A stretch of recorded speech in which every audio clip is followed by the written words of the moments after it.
चलो अब स्टार्ट करें। कल हम लोग बेसिक वेव ऑप्टिक्स का स्टार्ट कर चुके थे। न्यूटन साहब ने क्या क्या बताया वो सारे हम लोग डिस्कशन कल कंप्लीट कर चुके थे। तो न्यूटन साहब ने क्या बताया था, लाइट जो है behaves like as a particles.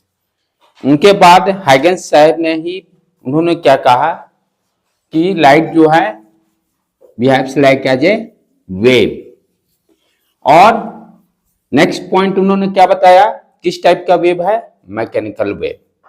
किस टाइप का वेव है, मैकेनिकल वेव। मैकेनिकल वेव है राइट, लेकिन लोगों का कहना क्या था कि भाई सन से अर्थ तक जो लाइट पहुंच रहा है वैक्यूम मीडियम है, आप कह रहे हो कि मैकेनिकल वेव है। तो कौन सा मीडियम तब है, ईथर उन्होंने सजेस्ट किया अपने कॉन्सेप्ट को कंपनसेट करने के लिए कि सन से लेकर अर्थ के बीच में एक ईथर मीडियम है जो कि वेरी डाइल्यूट और हाईली इलास्टिक, जिसके कारण कि उसका स्पीड ज्यादा रहेगा। तो उन्होंने मैक्सिमम कॉन्सेप्ट तो एक्सप्लेन कर पाए। जो आपका लाइट का क्या क्या कॉन्सेप्ट है, फर्स्ट कि लाइट जो है स्ट्रेट पाथ ट्रेवल करता है या रेक्टिलिनियर मोशन, या रेक्टिलिनियर लाइट जो है straight path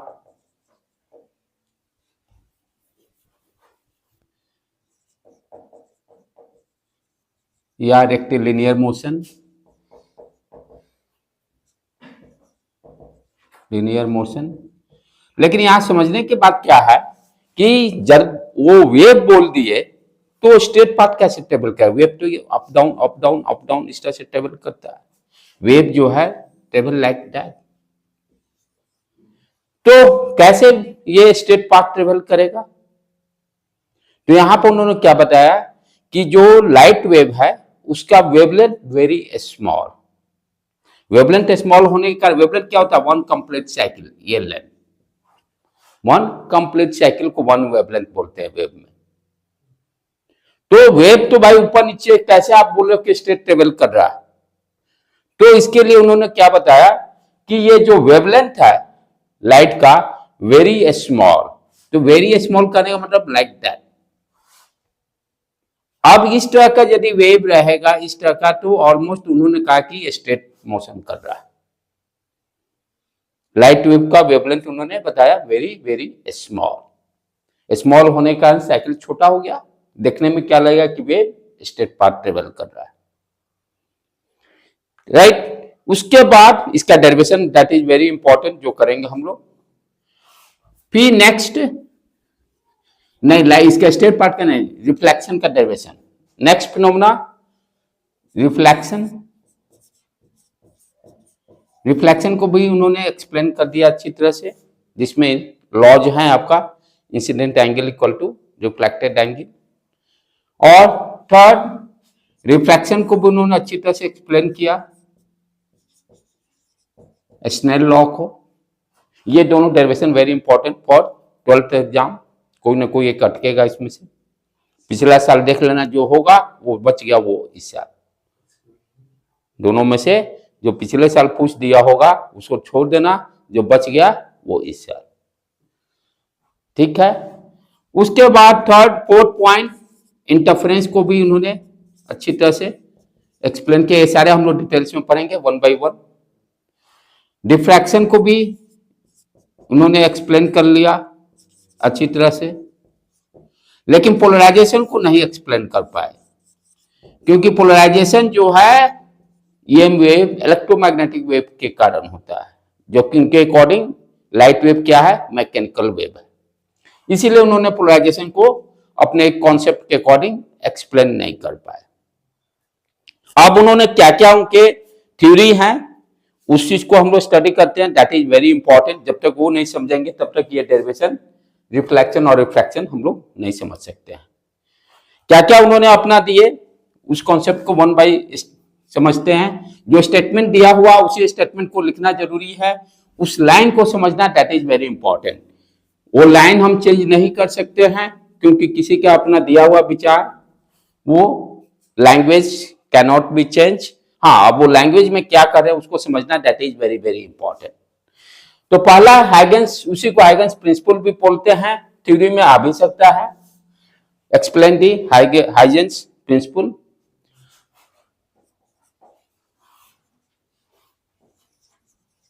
Huygens principal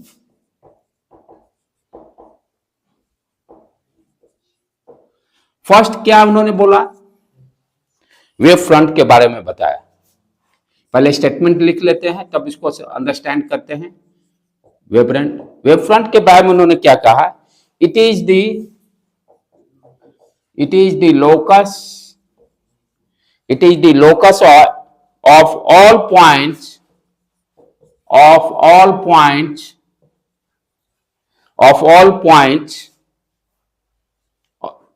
of a medium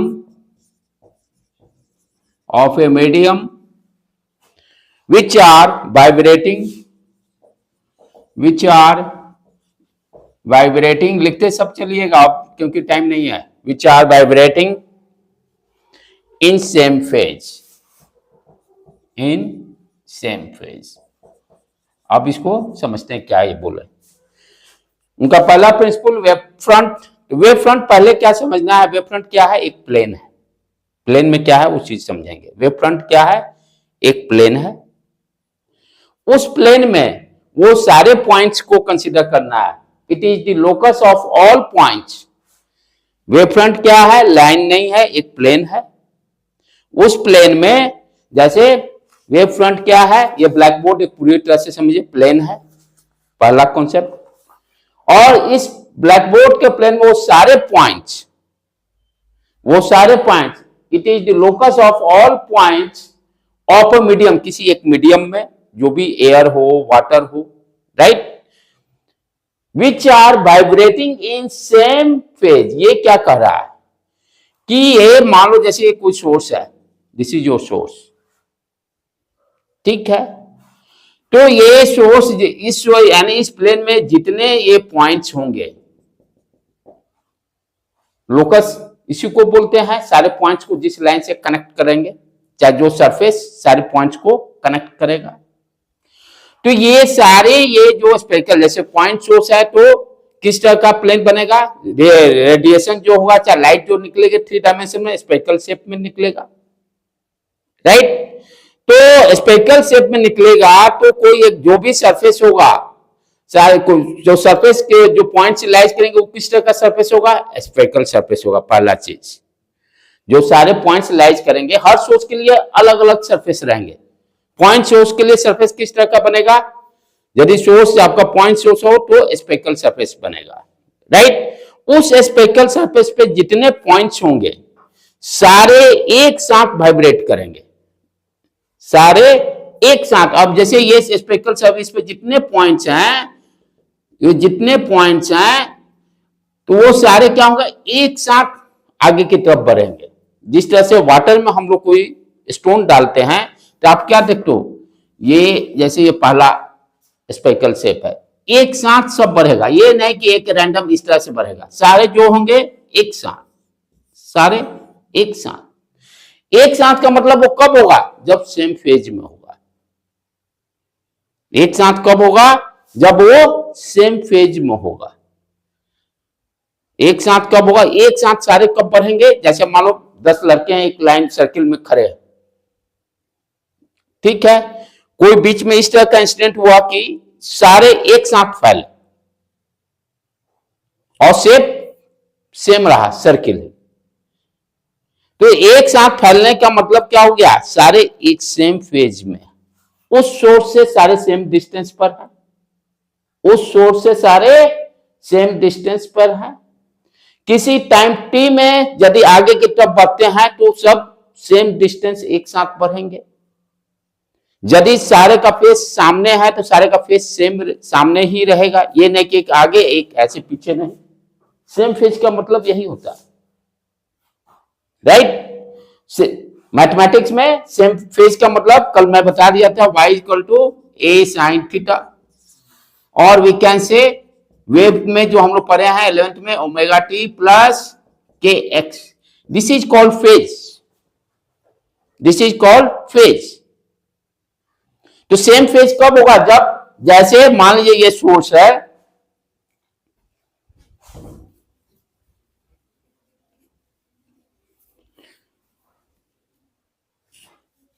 जैसे कोई लाइट सोर्स है किसी पॉइंट पर, यहां से सारे वेव निकल रहे हैं।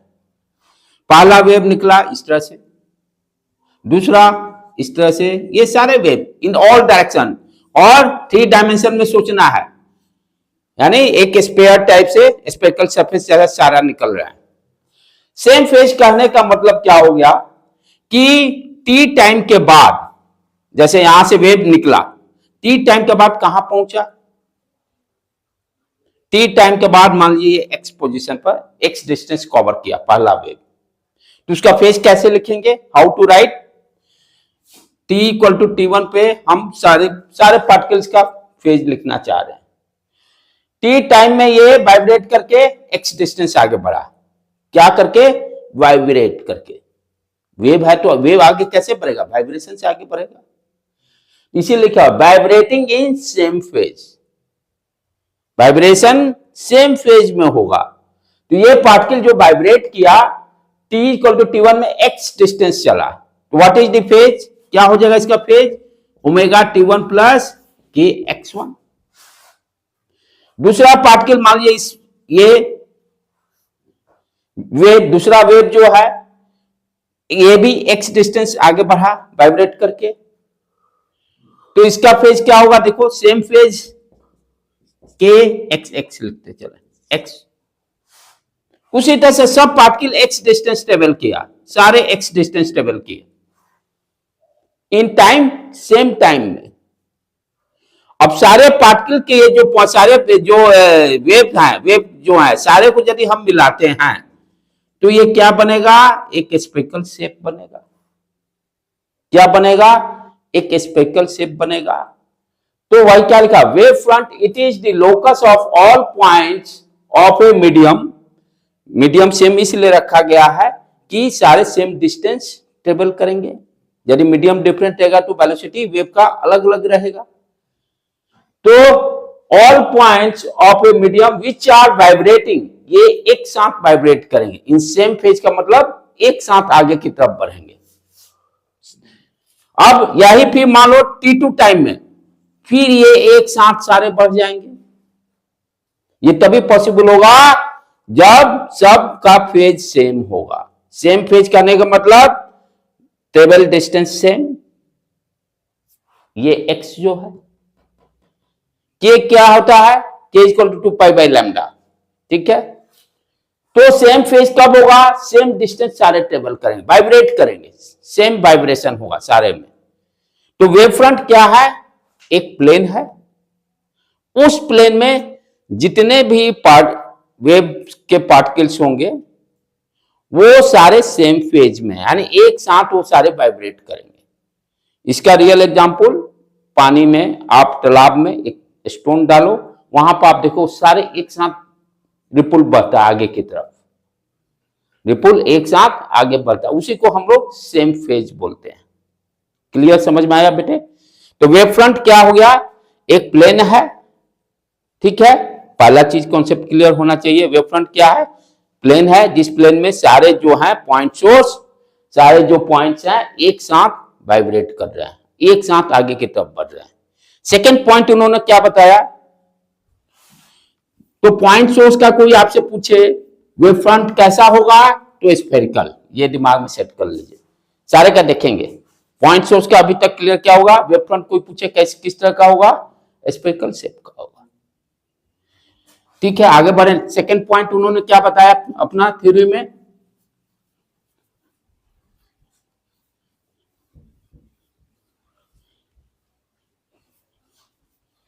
सेकेंड पॉइंट उन्होंने क्या कहा,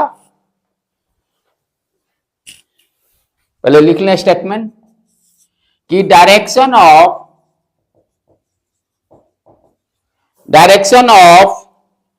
propagation, direction of propagation of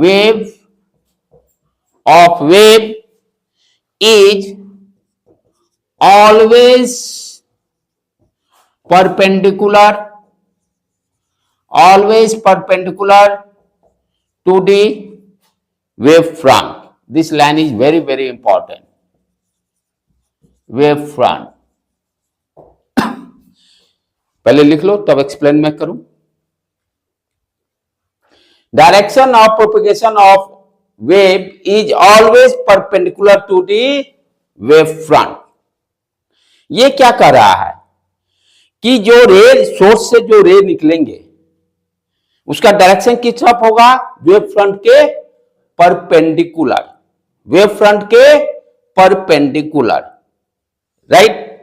जैसे स्पेरिकल के शेप में ये देखो, ये जो वेव बन रहा है क्या करा? Direction of propagation of wave. Wave का प्रोपेगेशन यही है, यही है पॉइंट सोर्स के लिए. वेव फ्रंट क्या है? देखो वेव फ्रंट सारे परपेंडिकुलर रहेंगे, सारे के सारे अब यदि पैरेलल लाइंस रहेंगे, पाथ ऑफ रे मान लो पैरेलल है. अब इसका उल्टा भी सोचना है. यदि आपको रे का, वेव का, चाहे रे का पाथ का दिया हुआ हो, डायरेक्शन दिया हुआ हो कि इस डायरेक्शन में आपका लाइट ट्रेवल कर रहा है, तो आपसे पूछेगा वेव फ्रंट क्या होगा? तो वेव फ्रंट क्या होगा? जो डायरेक्शन दे रहा है उसके परपेंडिकुलर. जैसे पैरेलल रेज हैं, इस तरह से ट्रेवल कर रहे हैं. अब आपसे पूछेगा वेव फ्रंट किस शेप का होगा? तो क्या होगा? ये सारे पैरेलल जा रहे हैं लाइन, तो वेव फ्रंट यही तो होगा, इसके परपेंडिकुलर. ये सारे पैरेलल रे, सारे पैरेलल रेज. तो वेव फ्रंट क्या है? एक प्लेन है. पहले वेव फ्रंट क्या है? एक प्लेन है. तो क्या दिया हुआ? Direction of propagation of wave is always perpendicular to wave front. ये भी तो हम कह सकते हैं उल्टा कि वेव फ्रंट क्या होगा? प्रोपेगेशन, डायरेक्शन ऑफ प्रोपेगेशन के हमेशा परपेंडिकुलर रहेगा, हमेशा परपेंडिकुलर रहेगा. We can say wave front आपको पाथ दिया रहेगा, वेव फ्रंट आप इजीली ड्रॉ कर सकते हैं, क्योंकि जो भी पाथ दिया रहेगा उसके परपेंडिकुलर डायरेक्शन का प्लेन आपको सोचना है. जैसे यहां पर ये पैरेलल लाइंस हैं, ये क्या हो गया? ये वेव फ्रंट, रेक्टेंगुलर शेप का वेव फ्रंट हो गया. पॉइंट सोर्स है, सारे आगे की तरफ बढ़े, पाथ का डायरेक्शन मालूम है, ये रेडियली सारे आउटवर्ड डायरेक्शन में जा रहे हैं, तो कौन सा शेप होगा? जो कि सारे स्पेरिकल शेप हो जाएगा. तो this statement is very very important कि direction of propagation of wave is always perpendicular to the wave front. यदि वेव फ्रंट दिया रहेगा, आप डायरेक्शन ऑफ रे भी बता सकते हो, वेव फ्रंट के परपेंडिकुलर होगा डायरेक्शन ऑफ वेव. अब जैसे ये ब्लैक बोर्ड है, अब मैं इससे पूछूं ये ब्लैक बोर्ड है, पाथ रे का पाथ का डायरेक्शन क्या होगा? सारे इस पर परपेंडिकुलर, इस डायरेक्शन में सारे.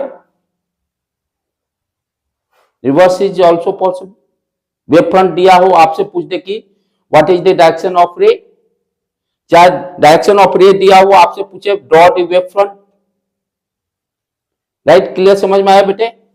तो this statement is very very important कि डायरेक्शन ऑफ लाइट, यानी इससे हम वेव फ्रंट दिया रहेगा तो डायरेक्शन ऑफ लाइट भी बता सकते हैं, और यदि डायरेक्शन ऑफ लाइट दिया होगा तो वेव फ्रंट भी ड्रॉ कर सकते हैं. क्लियर? आगे बढ़े हम लोग. अब उसी तरह से जब ये समझ में आ गया कि पाथ रे, पाथ आपका रे का पाथ दिया होगा, वेव फ्रंट आप ड्रॉ कर सकते हो, तो नेक्स्ट इसी में आप पढ़ेंगे types of wave front. Types of wave front. दूसरे पॉइंट में ही एबीसीडी डालकर, दूसरे ही पॉइंट्स में एबीसीडी डालिए. Types of wave front. Types of wave front.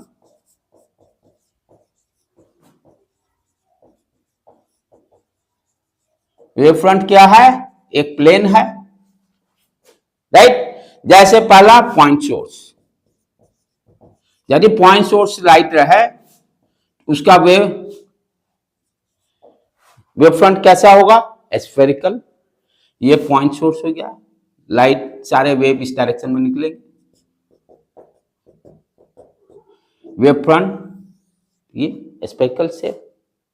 तो पॉइंट सोर्स के लिए आपका वेव फ्रंट कैसा हो गया, स्फेरिकल। दूसरा, पैरेलल लाइंस में रे का डायरेक्शन, यदि रे का डायरेक्शन एक दूसरे के पैरेलल हो, एक दूसरे के पैरेलल हो, वेव फ्रंट ये प्लेन। तीसरा, थर्ड, यदि ये यही मान लीजिए आपका इसी से सारे लाइट निकल रहे, लाइन चार लाइन है, लाइन सोर्स जिसको कि हम लोग बोलते हैं लाइन सोर्स, ये लाइन सोर्स से लाइट निकल रहा है। तो लाइन सोर्स से लाइट निकलेगा, ये डायरेक्शन, ये डायरेक्शन, ये डायरेक्शन, ये डायरेक्शन, ये डायरेक्शन, यहां से निकला, यहां से निकला, क्या शेप देगा, सिलेंडर। वेव फ्रंट का शेप क्या होगा, सिलेंडर। तो यदि लाइन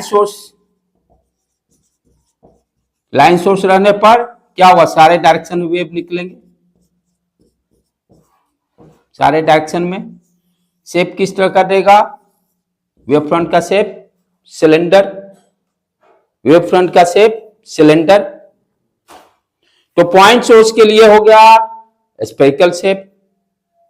यदि पैरेलल लाइंस हैं, रेज के डायरेक्शन सारे रेज पैरेलल्स में आ रहे हैं तो रेक्टेंगुलर शेप। यदि आपका लाइन सोर्स होगा, वेव फ्रंट किस तरह का शेप का होगा, सिलेंडर। ठीक है बेटे।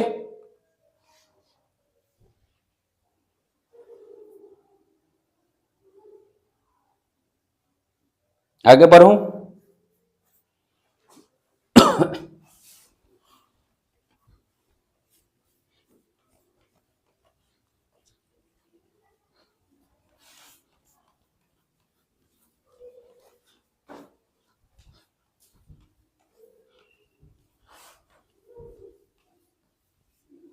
Next point is very very important, third point. पहला हम लोग क्या देखे, वेव फ्रंट क्या है उसको अंडरस्टैंड किए। सेकेंड पॉइंट क्या देखे हम लोग कि वेव का जो डायरेक्शन होगा, या लाइट का जो वेव का प्रोपगेशन का जो डायरेक्शन के परपेंडिकुलर डायरेक्शन में वेव फ्रंट होगा। Second point, types of wave front देखे। Third point is very very important, इसको समझना बहुत जरूरी है। थोड़ा सा बच्चों लोग को इसको समझने में दिक्कत आती है। आई विल ट्राई, मैं भी एक्सप्लेन करने की कोशिश कर रहा हूं so that we can understand. Third point, पहले स्टेटमेंट लिख लें तब इसको एक्सप्लेन करता हूं मैं। एवरी पॉइंट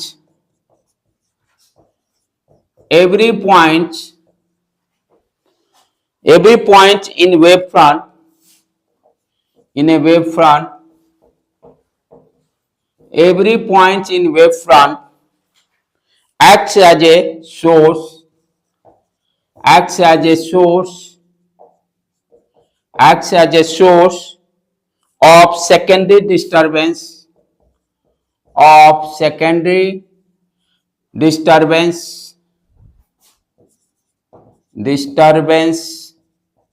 secondary disturbance का मतलब secondary wave, we can say। Disturbance क्या है, वेव है।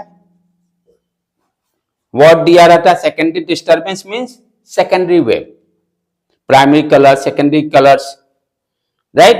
तो every point in wave front acts as a source of secondary disturbance, यानी दूसरा जो वेव क्रिएट होगा उसका एक सोर्स जैसा काम करेगा।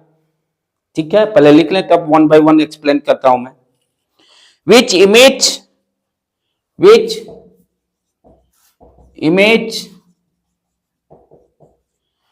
emit their own wavelet। इसको मैं समझाता हूं मैं, वेवलेट क्या चीज है। wavelets which emits their own wavelets called secondary wave, is called secondary wave, is called secondary wave। secondary wavelets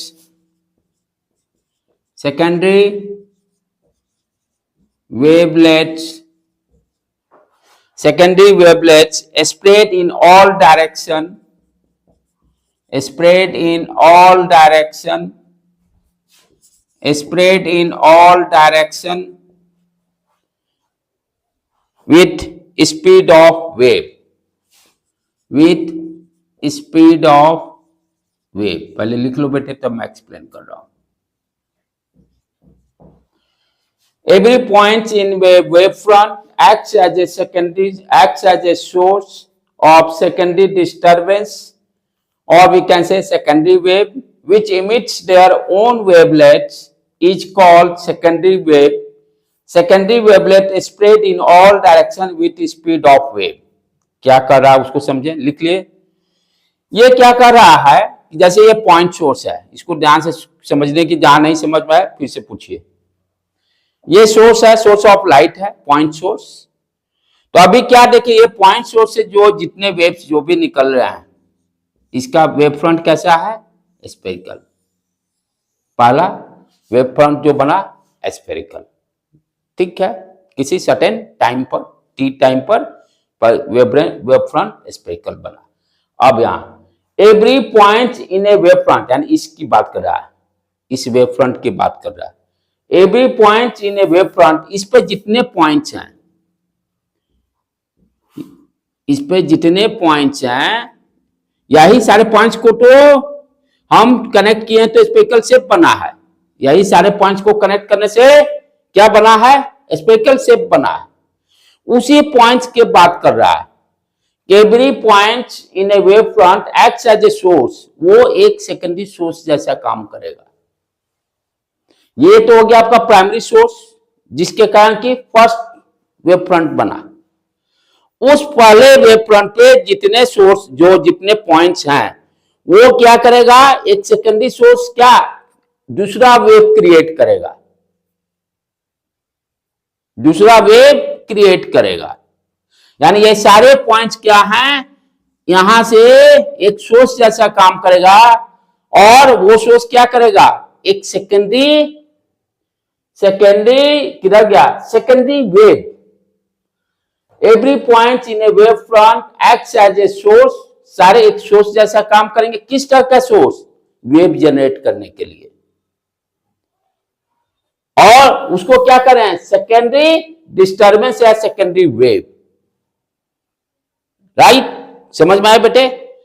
this is your primary source. इस प्राइमरी सोर्स से फर्स्ट वेव फ्रंट बना, राइट। अब उस wave front पे जितने points हैं उसको हम सोर्स मान रहे हैं, और वो सोर्स किस तरह का है, सेकेंडरी डिस्टर्बेंस देख रहा है, यानी दूसरा वेव उससे निकलेगा। जैसे मैंने ये सारा शेप, ये इस तरह का वेव सारे से निकलेंगे, सारे वेव इससे निकलेंगे, राइट। और ये जो वेव का जो शेप दिखाई दे रहा है, छोटे छोटे फुब्बारे जैसा, उसी को वेवलेट बोलते हैं। उसको क्या बोलते हैं, वेवलेट। ये जो सोर्स जैसा जो वेव बनेगा, वो सारे, वो भी किस तरह का, छोटे छोटे बैलून जैसा स्फीयर, छोटा छोटा बॉल, वी कैन अंडरस्टैंड। ये छोटे छोटे बॉल, वो छोटे छोटे बॉल, स्पेरिकल जो बॉल होंगे, उसी को वेवलेट बोलते हैं। समझ में आया। प्राइमरी सोर्स से पहला वेव फ्रंट बना, उस वेव फ्रंट पे जितने पॉइंट सोर्स हैं, वो क्या कर रहे हैं, एक दूसरा वेव क्रिएट कर रहे हैं, दूसरा वेव क्रिएट कर रहे हैं, राइट। यानी ये सारे सोर्स अगेन अपना नेक्स्ट बच्चा वेव क्रिएट किया,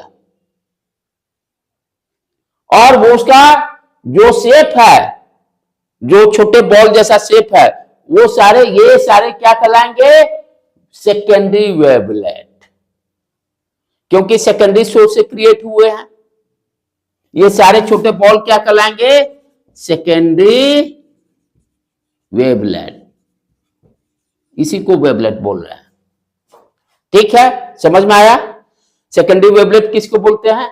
और ये सारे secondary wavelet in all direction, सारे डायरेक्शन में फिर आगे की तरफ बढ़ रहे हैं। ये सारे इस तरह से बढ़ते चलेंगे, आगे की तरफ बढ़ते चलेंगे, और स्पीड क्या रहेगा, जो वेव का स्पीड है वैसी स्पीड से बढ़ेंगे, ठीक।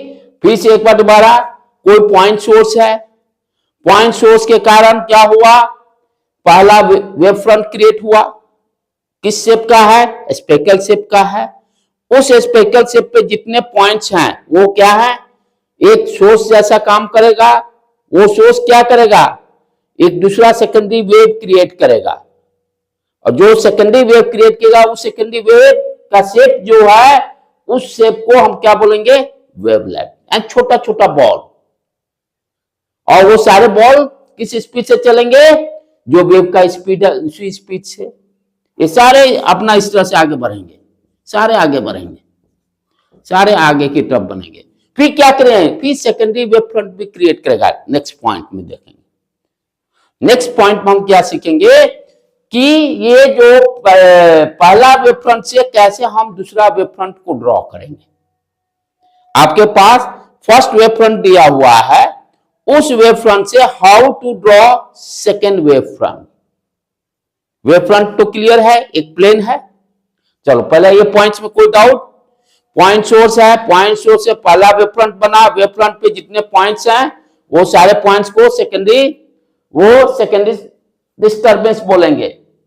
वो सारे एक सोर्स जैसा काम करेंगे जो एक दूसरा वेव क्रिएट करेंगे, जिसका नाम बोले सेकेंडरी डिस्टर्बेंस या सेकेंडरी वेव। और वो सारे सेकेंडरी सोर्स जो होंगे इमेज देयर ओन वेवलेट, अपना खुद का बच्चा वेव क्रिएट करेंगे। छोटे छोटे बॉल से निकलेंगे, राइट? और वो वेव के स्पीड से इन ऑल डायरेक्शन में स्प्रेड होगा। नेक्स्ट पॉइंट, क्योंकि ये समझना इसलिए बहुत जरूरी है, नहीं समझिएगा तो डेरिवेशन करना मुश्किल काम है। हाँ, वो नेक्स्ट पॉइंट वही मैं एक्सप्लेन करूंगा, जो इसके बाद जो पॉइंट होगा। फिफ्थ पॉइंट चलें, इसको मिटाओ दो मते। फोर्थ पॉइंट, नेक्स्ट फोर्थ, ये थोड़ा समझना इसीलिए मुश्किल रहता है। समझ में क्लियर आ गया कि दोबारा बताने की जरूरत है? Everyone clear?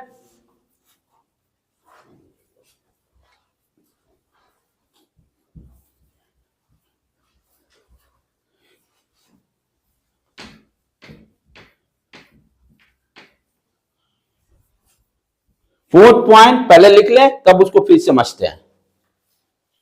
Fourth, the common tangent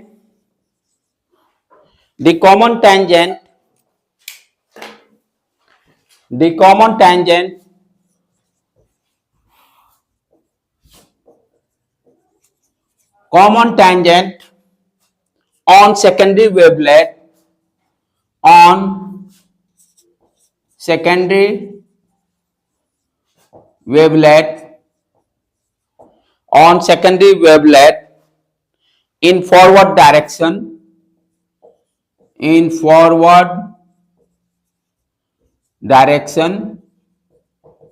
forward direction gives new wave front. लिख लो, तब मैं एक्सप्लेन करता हूं बेटे। A common tangent on secondary wavelet is in forward direction gives new wave front. सीखते ये क्या कह रहा है पॉइंट? पहले शुरुआत से चालू करें, पॉइंट सोर्स, फिर अगेन रिपीट, उसको मैं कर रहा हूं। पॉइंट सोर्स क्या से हम पहला वेव फ्रंट क्रिएट कर लिए, ठीक है। अब इस वेव फ्रंट पे जितने सोर्स हैं, जितने पॉइंट्स हैं, वो क्या है? Act like as a secondary source, जिससे कि वेव निकलेगा, सेकेंडरी वेव्स, और उस वेव्स का जो शेप होगा वो उसको हम क्या बोलते हैं? ये सारे वेवलेट हैं, छोटे छोटे बॉल जो हैं ये सारे वेवलेट हैं, और ये सारे क्या है? इस तरह से आगे की तरफ बढ़ रहे हैं। इसका स्पीड क्या होगा? आपका जो वेव का स्पीड होगा वही स्पीड होगा। ये पिछले वाले पॉइंट से यही कॉन्सेप्ट क्लियर हुआ है, ठीक है। अब इसमें क्या कर रहा है कि common tangent on secondary wavelet. अब ध्यान से देखो, ये जो सेकेंडरी वेवलेट है इस पर टेंजेंट ड्रॉ करिए। टेंजेंट हुआ, ये भी टेंजेंट हुआ, ये भी टेंजेंट हुआ, ये भी टेंजेंट हो गया। कॉमन टेंजेंट, ये कॉमन टेंजेंट ये देखो सारे कॉमन है tangent.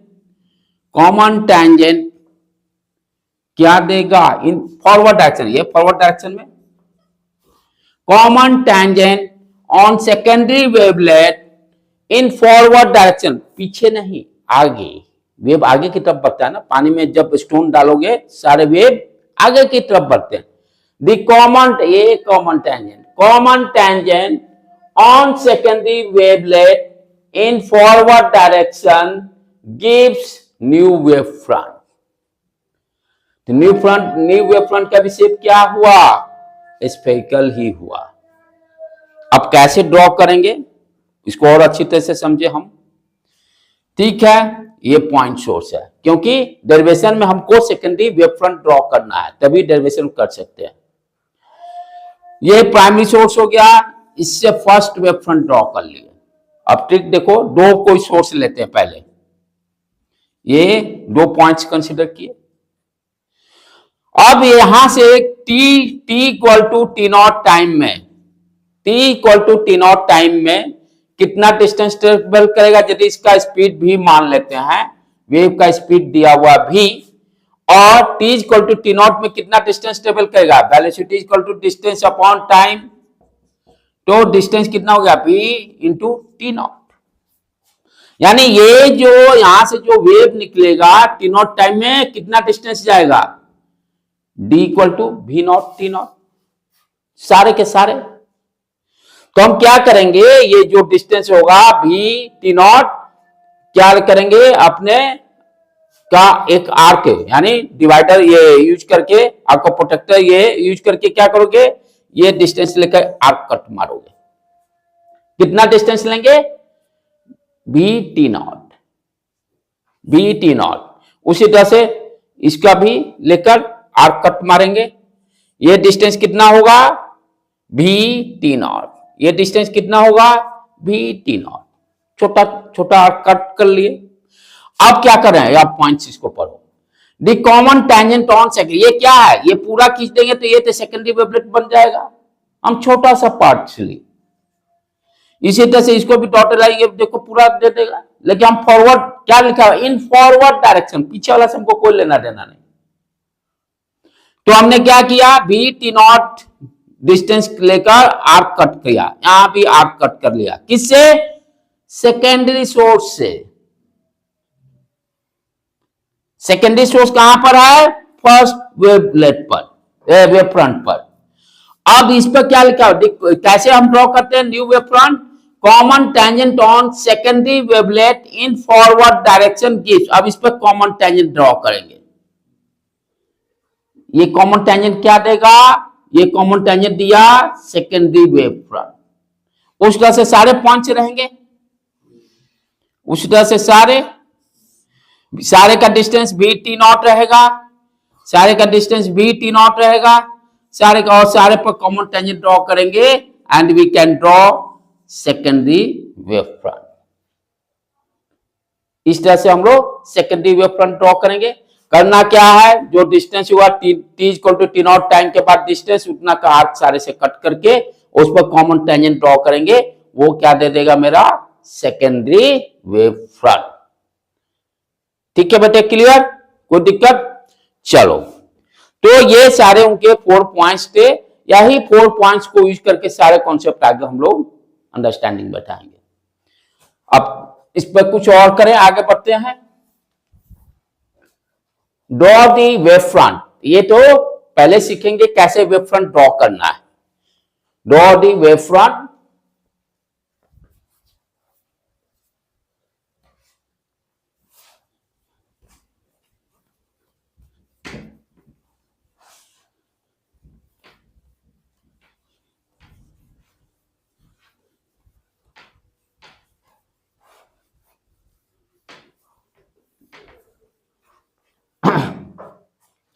Draw the wave front, इसको ड्रॉ करना आप लोग भी स्टार्ट कीजिए।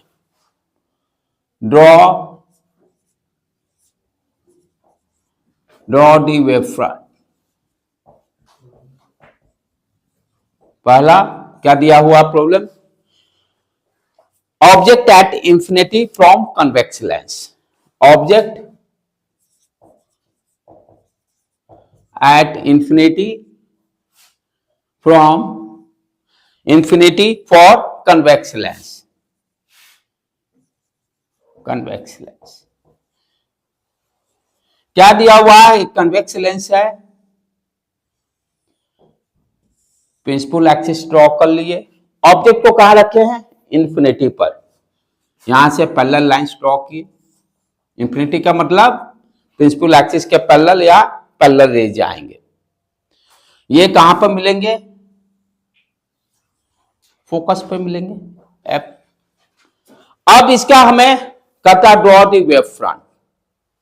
तो पहले इंसिडेंट वेव का वेव फ्रंट ड्रॉ करेंगे, फिर रिफ्लेक्टेड वेव का वेव फ्रंट ड्रॉ करेंगे। यहां क्या है? सारे पैरेलल से रेज आ रहे हैं इस तरह से। वेव फ्रंट क्या होगा? इसके परपेंडिकुलर, ये वेव फ्रंट। क्लियर? अच्छा, अब रिफ्लेक्टेड वेव का वेव फ्रंट कैसे ड्रॉ करेंगे? यहां पे क्या है? सारे रे आ रहे हैं, सारे मिट कर गए इस पॉइंट पर।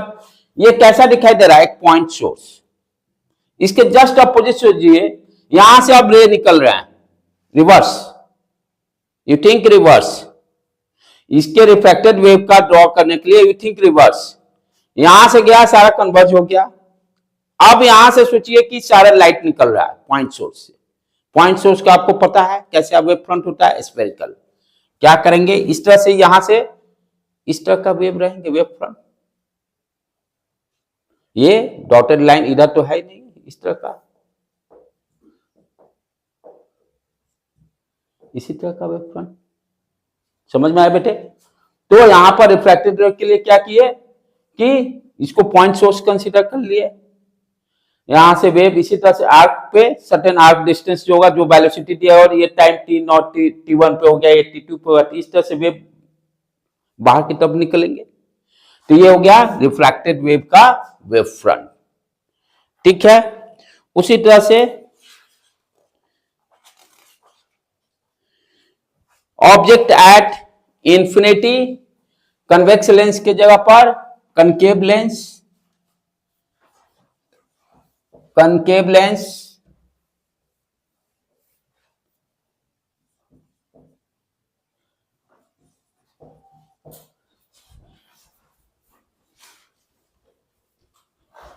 Concave lens,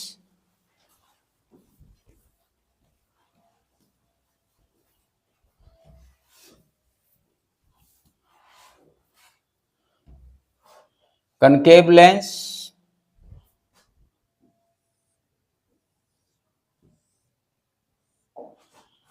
principal axis draw कर लिए। पहले ऑब्जेक्ट कहां पे है? इंफिनिटी पे है, इट मींस प्रिंसिपल एक्सिस के पैरेलल आया। उसके बाद क्या हो गया? ये सारे डाइवर्ज हो गए और वर्चुअली इस पॉइंट पर मिट किया। यही है रे डायग्राम। पैरेलल इंसिडेंट रे का वेव फ्रंट, कोई दिक्कत नहीं, रेक्टेंगुलर प्लेन हो गया। यहां पर वर्चुअली मिट कर ये पॉइंट सोर्स हो गया, तो किस तरह का रहेगा वेव फ्रंट? वर्चुअली जो मिट किया, कोई दिक्कत? इसको पॉइंट सोर्स मानिए, यहां से निकल रहा है स्पेरिकल शेप। उसी तरह से मान लो प्रिज्म दिया हुआ है, ये रे ऑफ लाइट दिया हुआ है, इस तरह से इंसिडेंट हो रहा है। वेव फ्रंट क्या होगा? जो रे ऑफ पाथ का डायरेक्शन के परपेंडिकुलर, तो ये प्लेन खट खट खट, जिस दिशा है तो ऐसे ही जाएगा। तो वेव फ्रंट इस तरह से हो गया, इसका वेव फ्रंट इस तरह से हो गया। ठीक है बेटे? क्लियर? Okay, done. एक डेरिवेशन कर लेते हैं। जो पहला रिफ्लेक्शन का डेरिवेशन हम लोग कर लेते हैं। इसको इतना कर लो पहले, जो कि बोर्ड एग्जाम के लिए वेरी वेरी इंपॉर्टेंट।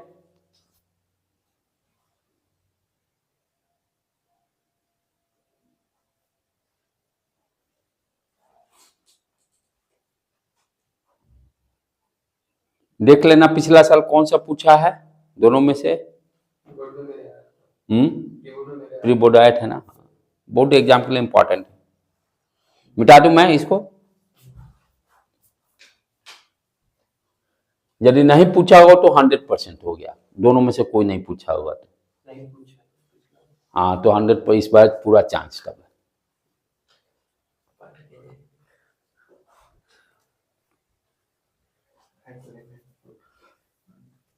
तो हाइजेंस साहब कैसे रिफ्लेक्शन लॉ को प्रूव किए, उसको हम लोग प्रूव कर रहे हैं, जो कि बोर्ड एग्जाम के लिए वेरी वेरी इंपॉर्टेंट क्वेश्चंस।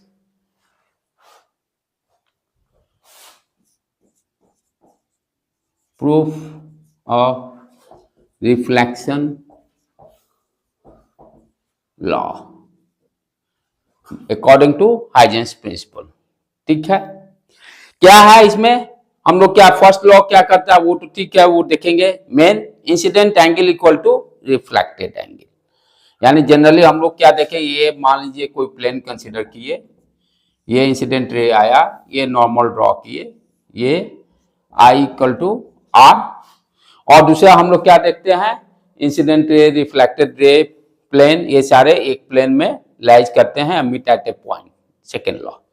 लेकिन सबसे इंपॉर्टेंट हमको i equal to r proof करना है, अकॉर्डिंग टू कैसे हाइजेंस साहब ने इसको प्रूफ किया, कि उस समय के लिए बहुत बड़ा बात है एट दैट टाइम। तो उन्होंने क्या कहा, देखो रे डायग्राम पहले उनका ड्रॉ करें उनके अकॉर्डिंग, क्योंकि वो क्या कॉन्सेप्ट ले रहे हैं, वेव फ्रंट का। उनके हिसाब से क्या हो रहा है, रे कैसे चल रही, ये खटाकते ना, ये पूरा प्लेन, ये जैसे ये प्लेन हुआ ना, ये रे जो है, रे का तो डायरेक्शन ये हो गया पैरेलल, तो ये वेव फ्रंट हो गया, ये पूरा वेव फ्रंट जाके इंसिडेंट करेगा किसी सरफेस पर। क्या इंसिडेंट हो रहा है, वेव फ्रंट इंसिडेंट कर रहा है। अब जैसे ये ब्लो है, ये पैरेलल लाइंस हैं, अब ये मेरा प्लेन है, इंसिडेंट ये प्लेन है, तो ये पैरेलल रे नहीं दिखे, अकॉर्डिंग टू हिम ये वेव फ्रंट जाके इस पर स्ट्राइक किया। उसी तरह से रिफ्लेक्टेड रे भी एक वेव फ्रंट जैसा आगे निकलेगा, नॉट पैरेलल रेज। क्या होगा, इंसिडेंट रे कैसा, इंसिडेंट क्या होगा, ये वेव फ्रंट एक प्लेन जाकर किसी सरफेस पे टकराकर वो प्लेन फिर बाहर निकलेगा, और उसी प्लेन में सारे क्या है, सोर्स है, जिससे कि सेकेंडरी वेवलेट क्रिएट हो रहा है, सेकेंडरी वेवलेट वहां से। अब कैसे इसको ड्रॉ करेंगे, ध्यान से देखो। तो एक प्लेन कंसीडर कर लिए, सरफेस जिस पर की रिफ्लेक्शन हो रहा है, पहला रे ड्रॉ किए, एक और पैरेलल रे ड्रॉ किए,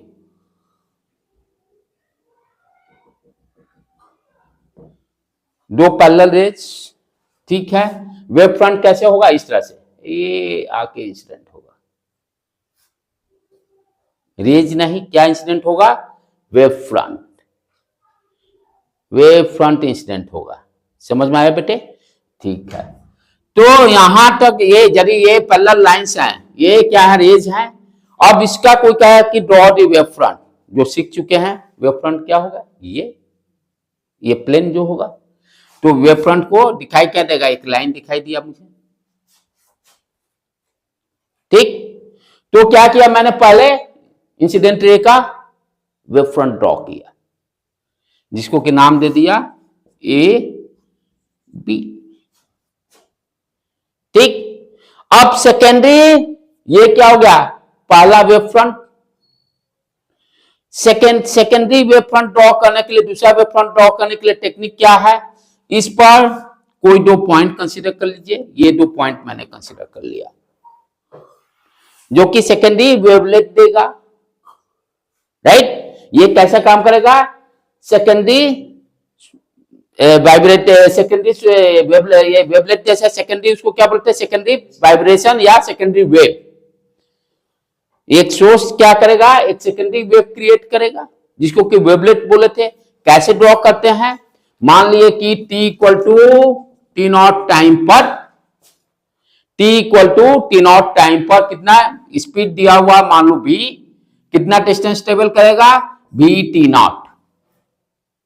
तो इतने डिस्टेंस का आर्क लिए इस पॉइंट सोर्स से, और मान लीजिए कट किए यहीं पर, फॉर एग्जाम्पल यहां पे कट किया, ये एज्यूम्पशन ले लिए। ये डिस्टेंस कितना है, भी टी नॉट, यहां से लेकर यहां तक बी सी डाल लो, ठीक। अब ये इतने देर में ये तो इधर तो जाएगा नहीं, ये जो सोर्स यहां से जो वेव क्रिएट होगा इस सोर्स से, तो ये तो इधर तो जाएगा नहीं, क्योंकि ये सरफेस क्या है, रिफ्लेक्टिंग सरफेस है। तो यहां से टकरा के क्या होगा, वेव इस डायरेक्शन में जाएगा, सेकेंडरी वेवलेट इस सोर्स का, यानी वी कैन इमेजिन लाइक इधर कहीं जाएगा। तो ये ठीक है, ये सर्किल जैसा ही बनेगा, ये सर्किल जैसा ही बनेगा, लेकिन मुझे तो इसके आर्क से मतलब है अभी उतना ही, ये same distance d equal to v t naught का ही लेंगे, ठीक है। दोनों सोर्स से क्या किए, आर्क को ड्रॉ कर लिए, इस तरह से आर्क ड्रॉ कर लिए। क्या करने जा रहे हैं, सेकेंडरी वेव फ्रंट ड्रॉ करने जा रहे हैं। इसका ट्रिक क्या है, ठीक है, उस पर कोई भी सोर्स दो ले लीजिए, उसके बाद टी नॉट टाइम में स्पीड भी में कितना डिस्टेंस टेबल किया उतने डिस्टेंस का लेकर आर्क, पहला आर्क कट कीजिए, कट कर लिए, मान लीजिए इस प्लेन पे ही कट हुआ। अब ए पॉइंट, ये इस पॉइंट पर एक सोर्स कंसीडर कर लिए, ये तो इधर जाएगा नहीं क्योंकि रिफ्लेक्टिंग सरफेस है, टकराकर ये इस डायरेक्शन में जाएगा, ठीक है। तो ये डिस्टेंस कितना होगा, ये भी टी नॉट, ये जो डिस्टेंस जो होगा भी टी नॉट, ये जो डिस्टेंस आर्क जो ड्रॉ किए ये सी डी मान लेते हैं। तो ए से डी का डिस्टेंस कितना होगा, भी टी नॉट, कोई दिक्कत नहीं। अब क्या करता है, जो आर्क ड्रॉ किए उस पर कॉमन टेंजेंट जो ड्रॉ कीजिए वो क्या देगा, सेकेंडरी वेव फ्रंट। तो मैंने ड्रॉ कर दिया कॉमन टेंजेंट, ये सी डी क्या दिया, लाइन सेकेंडरी वेव फ्रंट, ये क्या दिया, सेकेंडरी वेव फ्रंट, क्लियर। अच्छा, अब रिफ्लेक्टेड रे कैसा होगा, ये वेव फ्रंट ड्रॉ कर लिया, रिफ्लेक्टेड रे के लिए क्या होगा, उसके परपेंडिकुलर डायरेक्शन में होगा वेव फ्रंट के, तो इसी के परपेंडिकुलर होगा ना, ये टकरा के ये सीधे इधर निकल गया, ये इधर निकल गया। वेव फ्रंट मालूम है, रे भी ड्रॉ कर सकते हैं क्योंकि वेव फ्रंट के परपेंडिकुलर डायरेक्शन में ही रे रहेगा। डायग्राम अपना ड्रॉ हो चुका।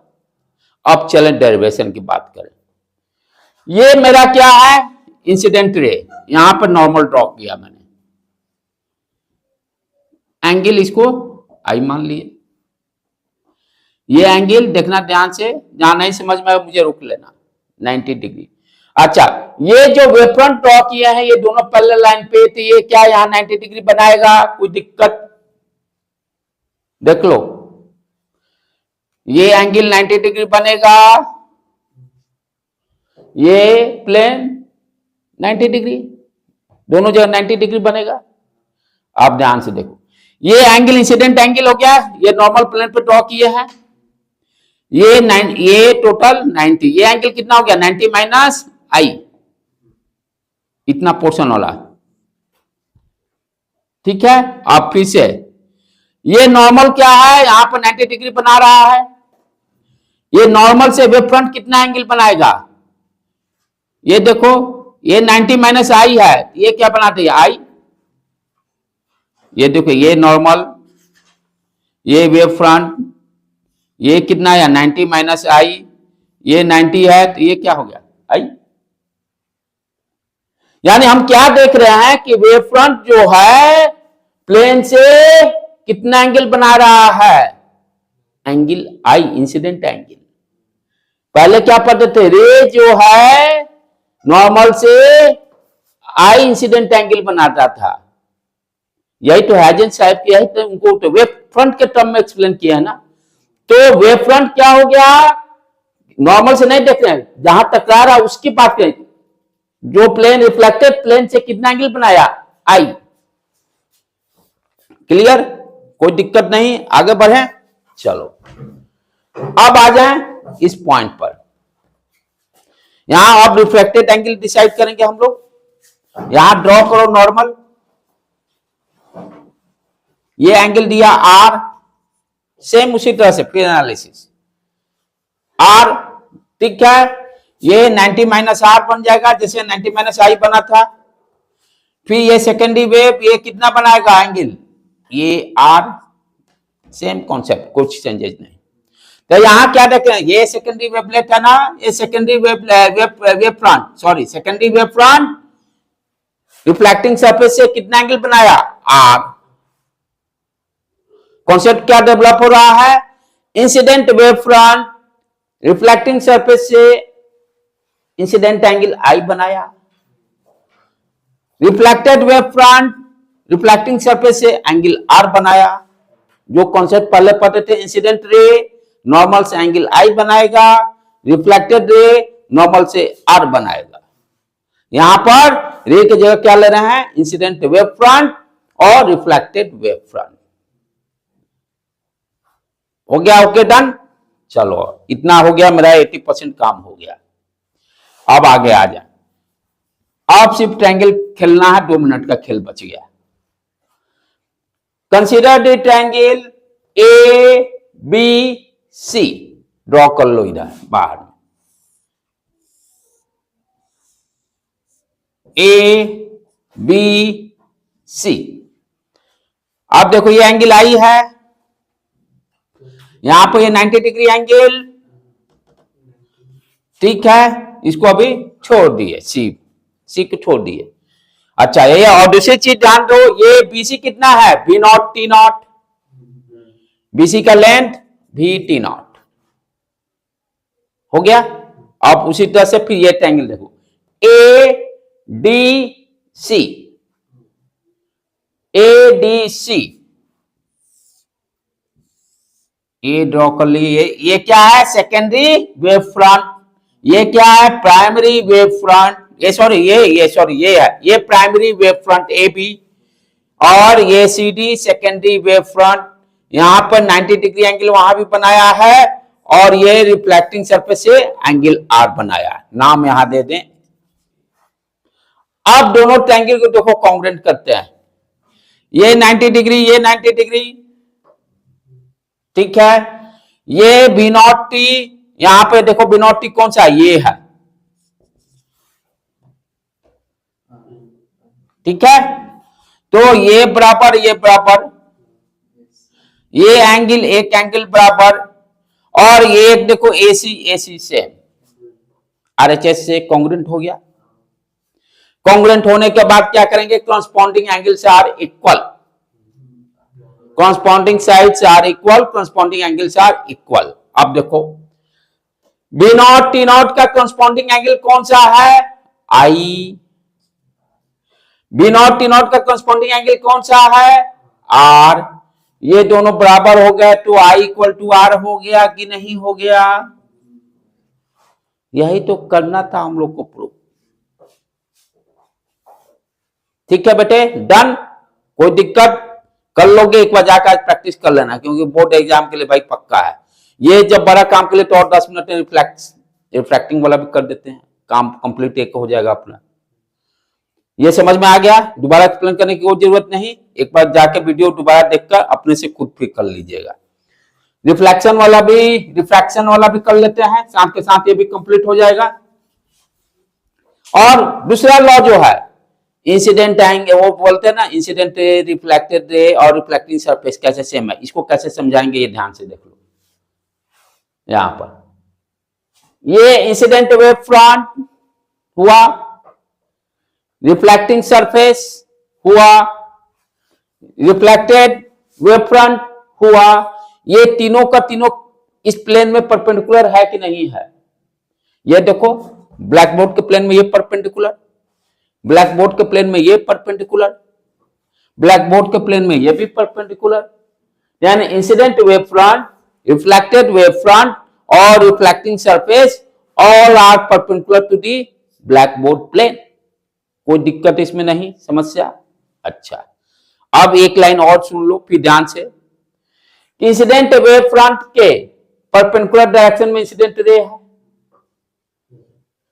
रिफ्लेक्टेड वेव फ्रंट के परपेंडिकुलर डायरेक्शन में रिफ्लेक्टेड रे है, यानी ये इसके परपेंडिकुलर, ये इसके परपेंडिकुलर। तो कहने का मतलब क्या हो गया, इंसिडेंट रे, ये तीनों तो प्लेन में आ गया पहले, incident wave front, reflected wave front और रिफ्लेक्टिंग सरफेस। अब इस पे जो है परपेंडिकुलर होगा वो भी क्या हो गया, अब इंसिडेंट रे, रिफ्लेक्टेड रे दोनों एक दूसरे के परपेंडिकुलर, वो भी क्या आ जाएंगे, प्लेन में परपेंडिकुलर हो गए।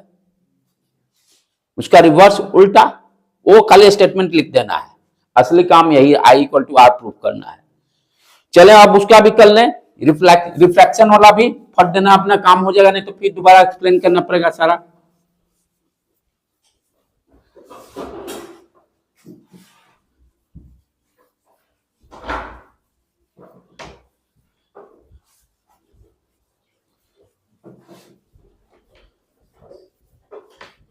वो बहुत आसान है, इससे भी आसान है।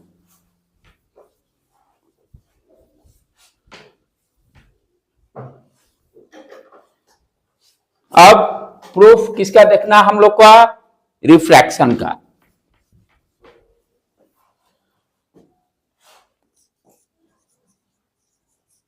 रिफ्रैक्शन का proof according to Huygens principle. देखो अब ध्यान से डायग्राम ड्रॉ करें, ये ले लिए। अब ये सरफेस किस तरह का रहेगा, डिफरेंट मीडियम का,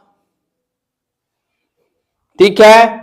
मीडियम 1 कंसीडर कर लिए, मीडियम 2 कंसीडर कर लिए, ठीक। सेम उसी तरह से 2 इंसिडेंट रे लेंगे, ले लिया,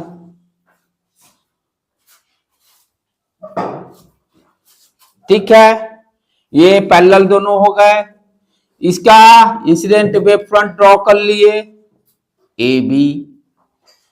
अब सेकेंडरी वेव फ्रंट ड्रॉ करना है यहां पर रिफ्रैक्टेड रे का। किसका, रिफ्रैक्टेड रे का। कॉन्सेप्ट वही उसी तरह से चलेंगे, जो इंसिडेंट रे का वेव फ्रंट ड्रॉ किया उस पर दो कोई भी पॉइंट सोर्स कंसीडर कीजिए जो कि वेव क्रिएट करेगा। मान लिए एक किया, ये लिए, ये लिए, क्या करेंगे सेम फिर उसी तरह से कितना डिस्टेंस ट्रेवल करेगा, मान लेते हैं T0 टाइम पे V T0, यहां से लिए आर्क लिए V T0 का, ड्रॉ कर लिए, ड्रॉ कर दिए। ध्यान देने का है, आज इसको सरफेस पे ही ले लें, ये इसी सरफेस पे मान लो स्ट्राइक कट किए। इंपॉर्टेंट पॉइंट यहां क्या है कि ये जो डिस्टेंस जो लिए, यहां पर स्पीड अलग अलग रहेगा। इस ये यहां पर पहले मीडियम में चला ना वेव, मीडियम यहां अलग अलग हो रहा है, तो मीडियम अलग होने का कारण स्पीड अलग अलग होगा वेव का। जब इस मीडियम में आएगा तो स्पीड चेंज हो जाएगा। लेकिन हमने पहला लिया कि इसी पर स्ट्राइक किया, एज्यूम कर लिए, तो ये डिस्टेंस कितना होगा, मान लेते हैं v1 वेलोसिटी है इस मीडियम में, इसमें v2 वेलोसिटी है, तो ये डिस्टेंस कितना होगा, v1 T0, ये वाला, इसको ले लिए v1 T0। अब ये तो भाई सेकेंड मीडियम में इंटर कर जाएगा और उसका डिस्टेंस अब क्या हो गया, dv2 T0, मीडियम चेंज। तो जैसा स्पीड उसके हिसाब से ये डिस्टेंस अब अलग अलग रहेगा। ये मान लो ये ड्रॉ कर लिए, ये डिस्टेंस कितना रहेगा, v2 T0। अब क्या करना है, कॉमन टेंजेंट ड्रॉ करना है। कॉमन टेंजेंट ड्रॉ कर दिए, ये क्या दे देगा मेरा, रिफ्रैक्टेड वेव फ्रंट, और इसका नाम दे दिए मान लो CD। अब इसका रे ड्रॉ करना हो तो क्या करेंगे, इसके परपेंडिकुलर वो कौन सा रे होगा, रिफ्रैक्टेड रे होगा। ड्रॉ हो गया। अब IR दिखाना है, IR के लिए क्या होगा, नॉर्मल यहां ड्रॉ करो, ये दे दिया I, और ये क्या दे देगा R। ये ध्यान से देखो, कोई दिक्कत नहीं। अब चलो, ये एंगल I ये है ना, यही है ना, ये 90 डिग्री है, कोई दिक्कत? ये वेव फ्रंट है 90 डिग्री। ये एंगल कितना हो गया? 90 माइनस आई। अच्छा, फिर ये देखो, ये 90 डिग्री नॉर्मल है ना, नॉर्मल वाला 90 डिग्री बनाया तो ये एंगल कितना हो गया? आई।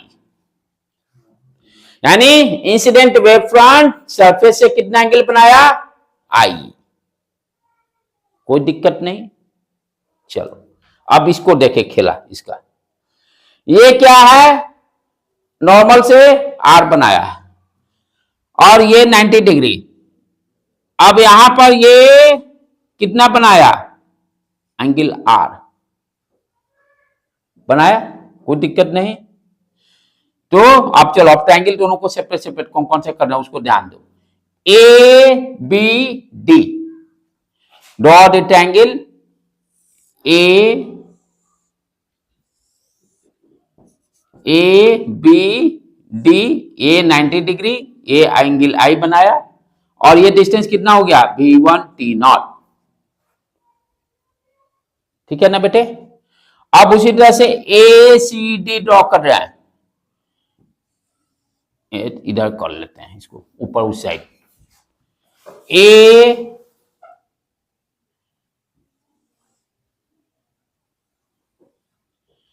ए डी सी, यही है। अब देखो ये कितना बनाया? आर, यहां आर से इंडिकेट कर दिए। ये एंगल किधर गया? हाँ, यहां पर 90 डिग्री, 90 डिग्री। एसी कितना है? V2 T0, V2 T0, कोई दिक्कत नहीं, ड्रॉ हो गया। अब चलो, स्नेल लॉ क्या कहता है? Sine i upon sine r लिखना है। ये दोनों राइट एंगल ट्रायंगल हो गए। अब ये देखो राइट एंगल ट्रायंगल हो गया, इसी तरह से है ना। साइन आई क्या हो गया? साइन आई क्या हो गया? यहां से ध्यान से देखो, ये एंगल है, ये सामने वाला एंगल परपेंडिकुलर हो गया ना। क्या हो गया? साइन आई V1 T0 और ये hypotenuse divided by AD। Sine r के लिए है, ये हाइपोटेन्यूज हो गया, ये इसके ठीक परपेंडिकुलर, ये सॉरी ये यहां पे ये आर बना है ना। एक मिनट रुक जाओ, ये यहां गलती हुआ, सॉरी। ये आर, ये 90 माइनस आर होगा ना, ये 90 डिग्री एंगल, ये नॉर्मल आर बनाया, ये एंगल 90 माइनस आर, ये एंगल 90, ये कितना होगा? आर होगा। कोई डाउट? फिर से समझाऊं, ये नॉर्मल, ये आर बनाया, ये angle 90 minus r, triangle consider करो, ये 90 डिग्री है, ये 90 माइनस आर हो गया, तो ये कितना हुआ? आर होगा ना बेटे? चलो यहां पे आ जाए, यानी ये आर हो गया अपना। यहां से साइन आर, ये देखो ये हाइपोटेन्यूज हो गया AD, आर के सामने वाला perpendicular, sine r equal to V2 T0 divided by AD लिख दिए। Okay done. अब कुछ नहीं, sine i upon sine r कर देना है, sine i upon sine r कितना आ गया? Sine i upon sine r. ये देखो V0 T0 divided by AD। अच्छा, डिवीजन में है तो AD ऊपर चला गया, ये V2 T0 आ गया, AD उड़ गया, ये क्या मिल गया? V0 T0 पूरा दो तो V1 बाई V2। अब रिफ्रैक्टिव इंडेक्स के टर्म में हम क्या जानते हैं? Velocity is inversely proportional to refractive index. Refractive index कैसे डिफाइन करते हैं? Mu equal to divide C upon velocity, उस मीडियम में जो रहेगा, मान लेते हैं V1। इसी तरह से रिफ्रैक्टिव इंडेक्स डिफाइन किए थे ना, यानी refractive index proportional to velocity. यहां पे क्या आ गया? ऊपर में आ गया μ2 अपॉन μ1, मल्टीप्लाई करो μ1 साइन आई, यही है ना रेशनल लॉ। सेम मीडियम में I μ1 sine I, μ1 sine I, μ2 sine sine R म्यू2 sine R, Snell law proof, काम खत्म। पिछले साल नहीं आया होगा तो दो में से कोई अटकेगा। +2 के लिए सबसे इंपॉर्टेंट यही है। ठीक है, यहीं पर आज का लेक्चर को एंड करते हैं। ठीक है, हार्डली 2-3 दिन में इस पूरे वेब ऑप्टिक्स को हम लोग खत्म कर देंगे। जाके सिर्फ डेरिवेशन को एक बार दोबारा आप लोग कर लीजिएगा, वीडियो देखकर काम हो जाएगा आपका।